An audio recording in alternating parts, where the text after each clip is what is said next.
манайхаа би өнөөдөр имлэг рүү явахдаа юу авч явж байгаагаа та нарт харуулъя. За хамгийн эхлээд цүнх хэрэгтэй. Энд бол хүүхдтэй холбоотой бүх зүйлээ хийгээд аваа явна. Ер нь бол эхний нэг орчим жилдээ бол энэ цүнхнээс салдаггүй байгаа. За энэ дотор хамгийн түрүүнд ингээд хүүхдийн хувцснуудыг бэлтгэсэн байгаа. Миний хувьд жишээ нь ингээд аймстэй, аймс, малгай, боди бас жижигэн маа, гүмэд зэрэг юм юмнуудыг бэлтгэсэн байгаа л хэдийнэ.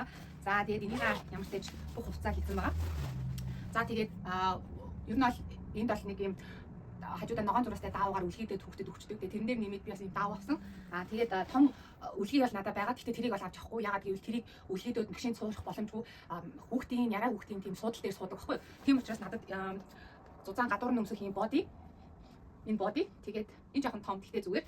Энэ боди аваад гадуур нь энэ нөгөө жоохон цастай хэрэг сэрэг хөдрөөл кар сит буюу нөгөө суудалтаа энийг ингээд байрлуулад хүүхдээ энэ дотроо ингээд хийгээд энэ хүнчлөөр ингээд бучаад машинаа ингээд аваа явчихна. Тэгэхээр энийг авч байгаа. Үлгийг болохоор гэртээ ирээд яг нөгөө нэг ойрхон гэрийнхаа гадаа гаргахдаа хэрэглэн гэж бодож байгаа. Өмнөх охин дээрээ гэсэн яг тийж хэрэглэдэг байсан. За тэгээд нөгөө хүүхэд ер нь айгүй жоохон байдаг болохоор энийг кар ситнийхаа ингээд ард тавьчихдаг. Тэнгүүд толгой ингээд хоёр тишээ болдоггүй. Энийг юм уу? Энэ надад юм хоёр төрлөө энэ хоёрын байлныгийг ингээд тавиад хүүхдийн толгой холбохгүй явж болно гэсэн үг. За тэгээд энийг ямар ч энэ хоёрыг юм хийж гэж бодсон. Энэ дээр нэмээд өгч ер нь бол эмнэлгүүд өгжийг ингээд хүүхдэд өгөөд өөрөө аваараа гэж хэлдэг. Гэхдээ яг би энэ үгдийг зүгээр хэрэгтэйж мад үгээ авсан. Ер нь бол эмнэлгээс өгж өгөх байх. За дараагийнх нь ийм өгчний сав байна. Эмнэлэгт одоо нэг хоноо хэрвээ гарах юм бол өгч хэрэглэх баг шаардлагагүйгээр гэртээ ирээд хүнд нь хэрвээ сүү гайгүй ороо явчих юм бол нэг их бас ихний хэд өдөрт хэрэггүй байх магадлалтай. Гэхдээ юмыг хийж мэдгүй хүүхэд ямар нэгэн зүйл тохиолдоод эмнэлэгт олон хонох болох ч юм уу тэгэх юм бол өгч болон найруулдаг сүү хэрэгтэй байх. Бас тухайн хүний биеийн байдлаас сүү хурдан ч ордог хүн байна, удаан ч ингэ ордог хүн байдаг учраас ямар ч тач өгчийг нь бол би авсан байгаа. Тэгээ энэ дээр нэмээд энэ гар салдуур байгаа. Энийг авч явна. За энэ маань болохоор яадаг гэхээр ингээд гараараа юм памп буюу сорчдөг. Тэнгүүд нэг хүүхдээ ингээд хүүлж явахдаа энийг ингээд гараараасаа нөгөө талаа ингээд сохин бол нөгөө нэг ангир уургаа дэмий урсгаж алдахгүй энэ дотор аваад энэ дотор сүүгээ энэ өгчнаа хийгээд бас найруулж болно. Энээс арай жижигхэн өгч энэ дотор байдаг надаа. Тэгэхээр би бол эхний өдөртөө энийг биш энийг хэрэглэх байх гэж бодож байна. Гэтэ ямар ч тач аль алийг аваад явна. За тэгээд энэ дээр нэмж хэлэхцүүлэх юм бол түрүү шууд ингээд хүүхэн эмзэг бүх биеийн эмзэг байгаа дээр сүхний салдуурыг шууд хэрэглэхээр ингээд юу яадаг хүүхэн ингээд өвддөг. Энийг гараараа ингээд хэрэглэхээр айгүй зөөлөн. Тэгээ өөрөө ингээд хүчээ тохируулдаг болохоор ялангуяа эхний хэдэн өдөрт бол энэ айгүй зүгээр таалагддаг. Сүүлд рүүгээ яадаг гэхээр одоо нэг хөхөө ингээд хөвүүлж хахад нөгөө талын хөхнөөс сүү ингээд гарна шүү дээ. Тэнгүүд энийг бол тосоо барьчдаг ч юм уу ингээд саажиж бас болно. Тэгэхээр ер нь ийм силикон материалтай ийм салдуураар бас үнэхээр хэрэг болдог шүү. За ингээд хүүхдээ юм боллоо.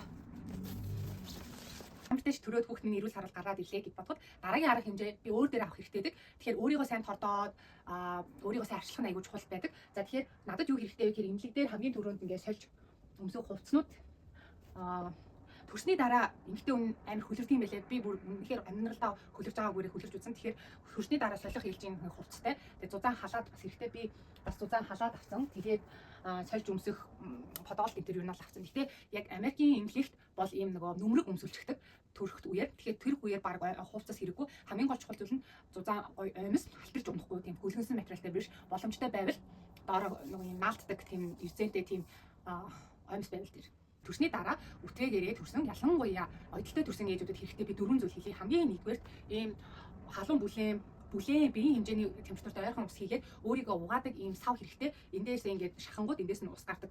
Тэгэхээр үед бид нар чинь нөгөө 0 ороод бие засах хүндрэх чинь маш хэцүү арчимч тэр доор хүрнэ гэдэг чинь бүр амар хэцүү шүү дээ. Тийм учраас ингээд усаар угаахаар айгүй гоё зөөлөн тухтай таатай мэдрэмжтэй байдаг. Айгүй гоё цэвэрлэж өгдөг санагдсан надад. Тэгэхээр ийм савтай болох нь чухал. Зарим савнуудын үзүүр нь ийм өрөө байдаг. Тийм үзүүртэй байвал бүр илүү сайн, бүр илүү хэрэглэхэд амар байдаг шүү.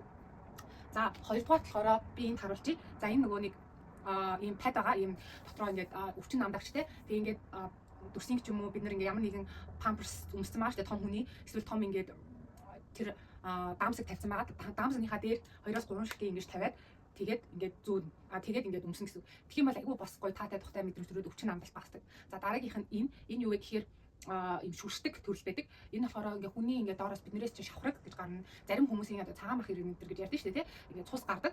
За тэгээ тиймэрхүү үед ингээ цахнах, тий, ийм тухгүй байх, ийм цус тэр орчмын цус хатах ч юм уу тиймэрхүү үеүүдэд энийг ингээ шүршчихээр тэр мэдрэмж нь багасаад бас айгүй гоё тухтай зөөлөн мэдрэмж өгдөг. Тэгэхээр за бандаж байна. Өмслөө том даамсгаа тавилаа. Тэгээд энэ нөгөө паднаас хаазалтай энэ паднаас 2-3-ыг тавиад энүүгээр ингээ шүршээд энэ даамсган дээр ингээд шүршээд тэгээд ингээд өмсгөр амар гоё тэр өвдөл намд нь айгүй гоё болдог байгаа шүү. Тэгэхээр нэг төрөөд эхний нэгээс 2-7 хоног бол хэрэглэхэд айгүй сайхан болоод тэгээд аяндаа ойдл байвал тэгээд бусад зөөрүүд арилаад ирэхээр аяндаа ингээд болдог байгаа. Тэгэхээр энийг бас Монголд би бол байхдаа ерөөсөө ийм юм хэрэглэжсэн гэж сонсож байгаагүй. Энд бол энэ зүйлсүүдийг айгүй сайн хэрэглэдэг юм билээ. Тэгэхээр та нар бас ийм юмыг олоод бас хэрэглүүлэх хэрэгтэй гэж бодож байна. За дөрөвдүгээр зүйл нь хэрэглэхгүй ч байсан болох нэг зүйл байгаа. Тэр нь болохоор за би зургийг харуулчих. Энэ ингээд мөс ах уу ингээд мөссөн ийм даамсаг маягийн юм гэх юм уу. Энэ мөсийг ингээд шууд төрөөд одоо ингээд ойдолтой ингээд бид нар чинь ингээд хамаг юм хавтцсан доор байгаа шүү дээ. Төрсний дараа шууд бүх юм ажилбар дуусаад энэ мөсийг ингээд доороо хийчдэг гэсэн үг. Тэнгүүд ингээд доороос чинь хүүтэн мөс ингээд хайрна. Тэгэхдээ энэ нь яаж авах вэ? Тэр хавийн хаванг буруулна, хавдрыг буруулна тий өвдөл намдах үйлчлэхэд байж байгаа. Тэгэхээр надын хувьд бол миний хувьд би тэрийг хийсэн. Тэгээд хүүтэн санагдсан. Тэгэхдээ яг уу боломжийн санагдсан. Тэгэхдээ би тэрийг олон хоног бол хэрэглээгүй. Би нэг 3 хоног хэрэглээд за ингээд одоо болий тий энэ арай гайгүй болчихлоо гэж бодоод тэгээд хэрэглээ байсан байгаа. Тэгэхээр би энэ мөстэй энэ даамсагийг яг заавал хэрэглэж хэлэхгүй. Тэгэхдээ бас зарим хүмүүс үнэхээр хэрэглүүл хэрэгтэй байж магадгүй. Зарим хүмүүст ингээд доороос нь хүүтэн юм хайраад байгаа болохоор айгу даарах ч юм уу тиймэрхүү зовирууд илэрч магадгүй. Тэгэхээр мэдгүй миний биеийн онцлогтой тийм тухтай байгаагүй. Би нэг цөөхөн хэрэглээл за бэлээ гэж бодсон байгаа. Тэгэхээр за тэгээд өнөөдрийн мэдээлэлд хамт байсан та бүхэндээ баярлалаа. Тэгээд хэрвээ таалагдсан бол дараагийн бичлэгээр хамт олцъя. Бай бай.